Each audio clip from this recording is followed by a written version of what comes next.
You're listening to Channel Kindness Radio. Hello and welcome to Channel Kindness Radio. My name is Danielle Boyer, my pronouns are she, her, hers, and I'm a member of Born This Way Foundation's advisory board. I'm Indigenous, specifically Ojibwe, and a queer robotics designer and educator who works to increase technical educational accessibility for youth like me. I'm so excited to be joined today by fellow advisory board member Varshini. Varshini, would you like to introduce yourself? Sure. Hi, everyone. My name is Varshini Balaji, and my pronouns are she, her, hers. I am currently pursuing my master's in anthropology, and I also work as a researcher at a diversity, equity, and inclusion firm, which is based in New York. I am a South Asian woman of color, and I am very excited to be in conversation with Danielle today. This episode of Channel Kindness Radio is part of a series of interviews between members of Born This Way Foundation's advisory board. In our conversation today, we want to talk about the impact of accessible information and resources, especially surrounding diversity, equity, and inclusion. In my language, we say miigwech to say thank you. So miigwech for joining us today. I'd love to start with you, Varshini. Can you tell me a bit about yourself and how you got into equity and inclusion work? This is a great question, Danielle. So thank you for that. It's a long story, but I guess to start from the basics, I grew up across 6 countries, so across parts of the Middle East, Europe, and Asia. So from a very early and young age, I was exposed to different kinds of cultures, languages, people, and different ways of being, thinking, and knowing. So this idea of difference really kind of stood out to me and became really prominent as I kept, growing older. And then in 2016, I moved to the United States to pursue my undergraduate degree. And I first started off as an economics major, and very, very early in my undergraduate career, realized that it was not the right major for me. So I shifted, pivoted, and then came to anthropology. And anthropology is the study of culture and the study of people. So it's a discipline that very actively engages, what I like to call the politics of difference. So I noticed that as I was growing older, I was more and more drawn to this notion of difference. And during my time as an undergraduate, I also worked as a social justice scholar. So we were a group of nearly 15 or 16 students, all of us coming from a very different and complex set of backgrounds. And we participated in a scholarship program where we would facilitate conversations on campus about diversity, equity, inclusion, and social justice topics. So that kind of really sparked and continued my interest in this world, in this work. I also worked as a consultant at my university's writing center, and that kind of became a very early political home for me because I did a lot of work around decolonization. And that was an entry point for me to kind of investigate and learn more about my own historical background as a South Asian person of color and the kind of colonial history that underpins our communities. And how that continues to manifest today in structures of oppression. So the Writing Center really became an early political home for me to explore these questions through language and through my one-on-one work with students, as well as English language learners. And then I graduated in 2020 and had a very brief stint in the design research industry before I transitioned into my current role as a researcher at a diversity, equity, and inclusion consulting firm, which is based in New York. So in my current role, I do a lot of thought leadership around current topics, such as, the Great Resignation. I also do a lot of topics connecting to how organizations are working to build cultures of inclusion and equity. And I also work closely with consultants within the organization who facilitate training sessions on anti-bias, anti-racism, and provide them with the resources that's necessary for them to go out and do this work with organizations. And much of the work that I do obviously overlaps very significantly with my graduate studies in anthropology as well. So that's a little bit about me. Varshini, I just want to say your work is so incredibly beautiful and it inspires me so much, especially your path in academia, something that I haven't taken and it intimidates me so much. So I think it's really awesome and so incredibly necessary, especially regarding decolonization and structures of oppression. And I just think it's really important what you're doing. So thank you. Thank you so much. That's very kind. And I'm really curious to also hear your journey, Danielle. So tell me a little bit about how did you come to doing this work and what does this work mean to you? So what does diversity, equity, and inclusion work mean to you?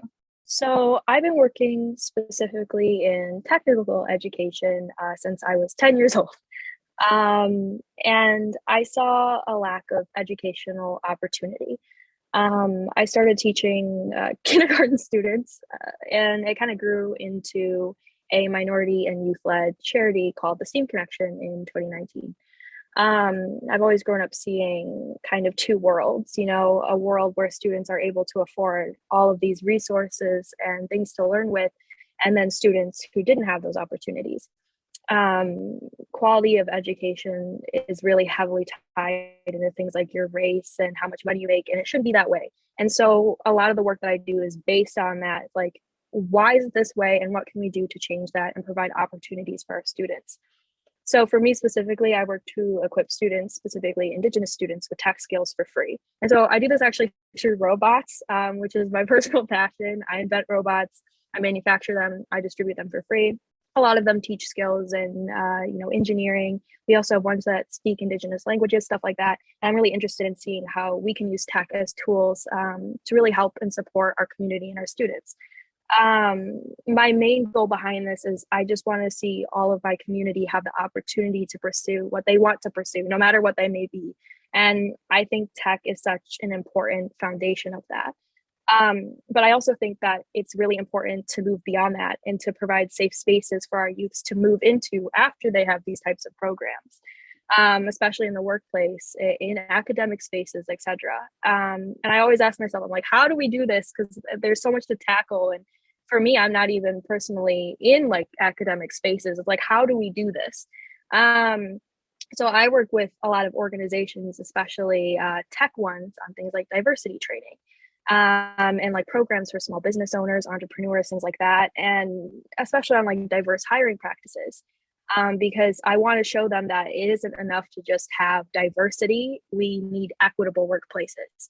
I think all of our intersecting identities have very different needs, but a common need is being listened to and being respected. And so that's something that I want to teach these companies, especially who've had no experience with this in the past, and just there's a lot they don't know. And I think that respect is an important common thread because I personally haven't always had that respect. And many of my experiences have been like really hostile during these types of trainings, even in spaces where people have asked me to come into it. Like people rewrite the words that I have in blogs and things like that. They edit out my experiences, they edit out my identities. They don't always listen and they cherry pick. And it can be incredibly draining. But for me, kind of what drives me to do it is the small wins and seeing hopefully a better future and more opportunity for my community and my youth to pursue what they want to pursue. And I think it starts with robots, but that's a very niche thing. Thank you, Danielle. Your work is really inspiring and brave. I was especially compelled by how you use robots and technology as a medium and mode of social change. I think that's an area that I don't know enough about, and I'm really curious to learn more about. But I think you also made a very important point about different communities having very specific needs and how you can't just take a one-size-fits-all approach to making communities feel included. I think this is kind of one of the big mistakes that I often see happen in diversity and equity and inclusion work, where representation is taken as the destination, when representation is just a place to start, right? It is not the ultimate outcome or goal that we're working toward. Yeah, and I think it's really tempting to kind of say, hey, these are some easy goals that we can apply to everything. And it's just not that way. It starts with asking and listening and being willing to learn and apply those goals and accepting things like criticism. And I think once people realize that, and it's not as daunting as it seems, I think it opens up so many doors to be able to support all of our communities and uplifting communities that aren't even our own. But Varshini, I know your experiences from undergrad and the various jobs and now grad school, which is awesome. I'm really curious about what do you think are the most pressing challenges in doing diversity and equity work? Thank you again for another wonderful question. I mean, this question has a very complex answer, right? Because I think you're right. How this shows up in the academy is very different from how this shows up in the industry. But I've also noticed a lot of similarities from straddling kind of both worlds, right? And I think the one that really sticks out to me is this idea of people living with inertia, right? I think what I've noticed is that it's almost always easier to keep doing what we've been doing rather than try and do something differently, right? So people are really nervous and scared of going to this uncomfortable space where they don't know what to do, right? Or they're afraid of making mistakes. So they'd rather just sit on the sidelines and watch, right? Or be a bystander instead of kind of do something and take action. And the ones who are willing to get started just don't know where to begin, right? And they don't know what to look at, what are reliable resources, what are credible resources. And when you talk about resources and access, obviously there's a big piece of how a lot of resource and access is behind paywalls, right? Not much of this work is accessible to a large population of people. So accessibility of information is a huge piece to this as well. And recognizing that we should all embody humility, right? It's not normal and natural to make mistakes in this journey.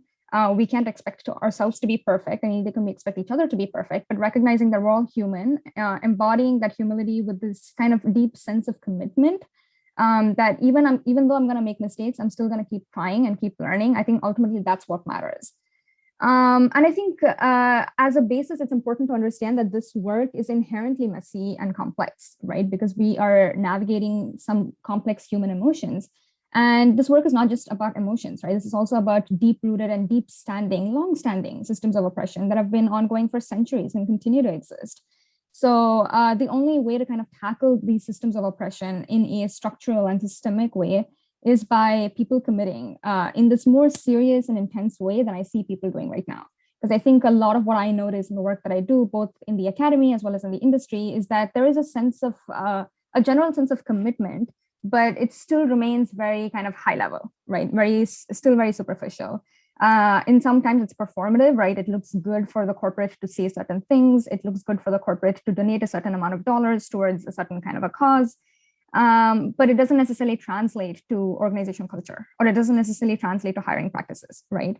And I'm more interested in kind of minimizing that dissonance between intent and action, right? Between intent and impact.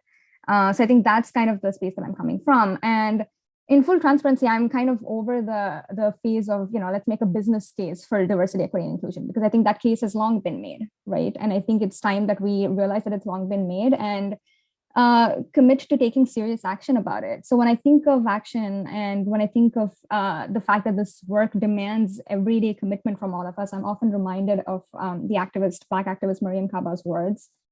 She says, hope is a discipline and solidarity is a practice. And I think this is what it means to be an ally, right? It means that you have to commit to the everyday practice of doing this work, even when it gets hard, even when it's messy, even when it's challenging. And that's what this work takes, because we are trying to navigate centuries of systemic violence and oppression. I want to touch on what you said about the importance of being an everyday ally. And I also want to talk a little bit about a place to start. I get asked this question a lot, as I'm sure you do as well. And it can be really hard to kind of encompass it into a small way and say, hey, where should you start? What should you do? What should you read? Where should you look? But something that I always care about teaching is to look at who you surround yourself with on an everyday basis. Who you surround yourself with is going to largely affect like who you hire, who you advocate for, social issues that you're aware of versus not aware of. Your social feeds should not look all the same. You shouldn't be following people who all look the same. You should be following people with different experiences and different backgrounds, who speak different languages, who have different experiences. And something that you can do like right now is look at who you're following on Twitter, on TikTok, and consider the identities outside of your own that might not be there. And you can also use this to confront your biases and like, why are you following who you're following? And think about that. It's like, what standards of beauty am I applying to who I'm following? What standards of success am I applying to who I'm following? And I think that's a really easy exercise to go through right now and just check out. And it's something that I do all the time for me personally. It's like, hey, I'm following a lot of Indigenous creators, but who am I not following? And so I really suggest looking into that. Thank you for that response, Danielle, and thank you for providing very actionable steps. I think learning to collaborate across differences is a big piece in this conversation, which I especially appreciate in your response, right? So kind of diversifying the circle around you, using that as a way to question and challenge your biases is also another big step. So thank you for that. Like you mentioned earlier, Danielle, you come from a very different background from mine. You obviously have a lot of experience in tech. You do a lot of work at the intersection of tech and social change. I'm really curious to learn more about what drives you. So as a young woman in tech, what sustains you? And why is this work meaningful to you? I think that this is such a beautiful question. It just brings me so much joy. For me, I'm sustained by the youth and by my community. I honestly just want to create a better future for our youth. And even if it's just a little bit better, that means so much to me. It also means a lot to me, especially on the intersection of like tech, because I've experienced so much like harassment and hostility in STEM. It hasn't been, a safe space for me. And I want my students to have a safety that I haven't had and that so many others haven't had. And so that continues to get me up every single day out of bed and doing the work that I do. Sometimes when you're hand counting screws and you're 3D printing a bunch of robots, it can be like, why am I doing this again? But remembering, the reason why I'm doing it, the difference that it makes for the youth, I think that's just such a beautiful thing. And I'm also really inspired by seeing what my students do as a result of their learning, what they do in our community. And it's just so beautiful to see students like write their own things, invent their own things, volunteer. I just think it's so cool. And it also inspires me when I see organizations have an open heart to listening to minorities and to have a willingness to make sacrifices and to put those things into practice. And I just encourage them to keep up that willingness to learn and to grow. And I think that it is a very beautiful and necessary thing. I appreciate your response so much, Danielle. And I think remembering the impact you have is such a powerful reason to keep working towards what we're working toward and to keep doing what you do. As a friend and as someone who's, listening, who's been listening to your conversation thus far, I just want to say that you're doing incredible work and that really the world is benefiting from the work that you're doing. So I really hope you continue doing this work.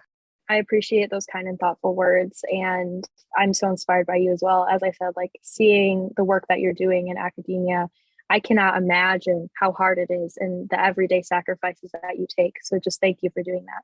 Before we wrap up, let's both share a call to action. My call to action would be an invitation to everyone to engage with the question of difference. So when I say the question of difference, I'm inviting people to talk to people with different backgrounds, learn about different communities, engage with different kinds of social media. I know it can be scary and it can feel uncertain when you are encountering difference of any kind, but there's really great value in learning about people who experience the same world very differently. And I hope this compels you to care about people, the society, and the challenges that we all continue to navigate. Danielle, what are your thoughts? I think that is so incredibly beautiful. Thank you for that. Today, I talked a bit about looking at who you follow and also confronting your biases. So there's two people that I want to share for you to look at. I recommend looking at the work of Dr. Joshua Ellison Burbank and also of Dr. Raven, the science maven. They're two people with very different experiences, very different work, but they're doing so much for their communities in everything from representative children's books to developmental science to rap and science, which is so cool. Dr. Josh has Indigenous book recommendations on my website at www.steamconnection.org, and I recommend going and checking them out and getting a book. Thank you so much for your thoughts, Danielle. This has been a wonderful conversation, and I'm so glad we got to share our stories and learn from each other. To all of our listeners, thank you for tuning in. For more stories about kindness and bravery, go to channelkindness.org and follow us on our social media channels at Channel Kindness. You're listening to Channel Kindness Radio.